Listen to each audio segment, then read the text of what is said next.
up, though? As MDB, today I'm going to be talking about the clash of the Titans, the biggest clash in football, the Elclasico. Leading into the game, Barcelona they were 9 points ahead of Real Madrid. Real Madrid needed to win. Barca needed not to lose, to keep the pressure on Madrid.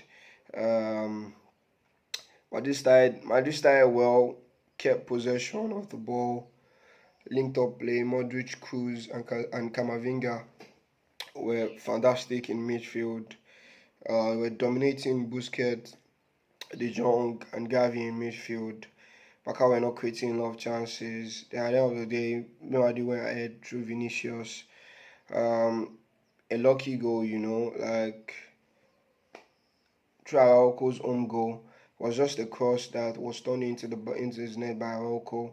But Barca didn't deter. It seems like the goal spawned them on because after Real Madrid went ahead, Barca began to come out, begin to control possession, begin to have more possession than Real Madrid.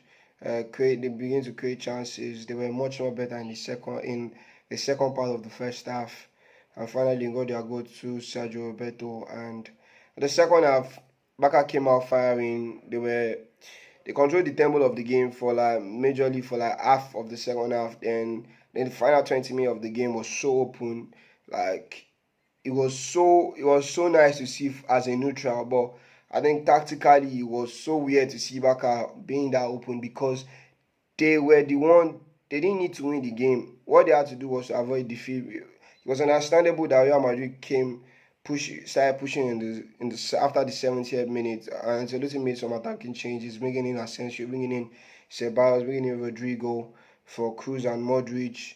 You know, started busting up the attack, brought in Felamendi for Nacho, started to push forward.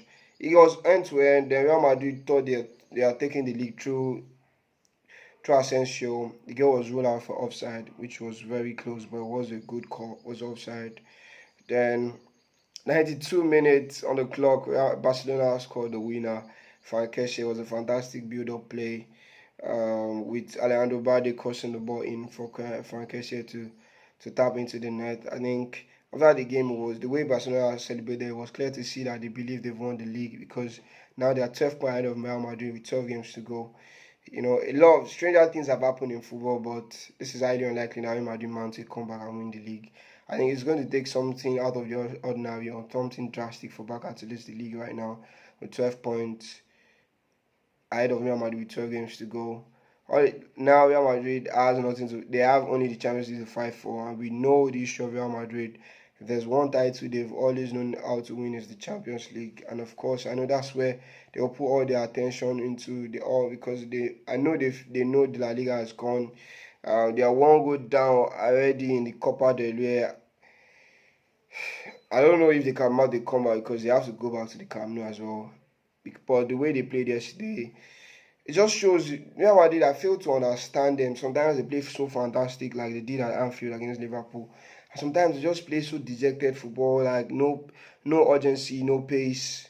It's just too like a desical. Like the passes are small, are slow tempo. They don't add pace into their game except if Vinicius gets the ball. Doesn't always like put his all into the game. Sometimes it's so concerned with like fighting the defender or fighting the opposition fans, forgetting like what he needs to do, which is like to concentrate on the ball and create chances for his teammate. It was not the best of games. It was not the best of games for both teams.